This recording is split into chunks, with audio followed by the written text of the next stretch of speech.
आम्हाला शाळा आणि शिक्षक नको होते, कारण आम्हाला काहीच येत नव्हते आणि आमचे प्रयत्नही शून्य होते. खेळाच्या तासाला अर्धा तास तेवढे मन प्रसन्न होते. पुढचा तास कुणाचा यावर आमचे लक्ष होते. खोटे काय सांगावे हे बी आम्हाला कळत नव्हते. विनाकारण पोटात दुखायचे आणि छातीत दुखायचे आणि लयच त्रास झाला तर डिगे डॉक्टर जवळच होते.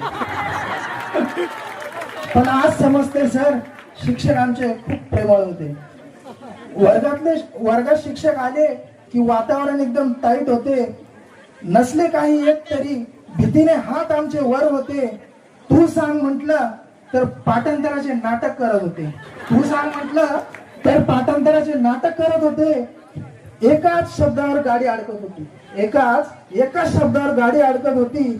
कारण पुढचं काही सुचतच नव्हते. हातावर बसेल की थोबाडात हे मात्र गुलदस्त्यात होते. मग डोळे मिचकून खायचो छड्या.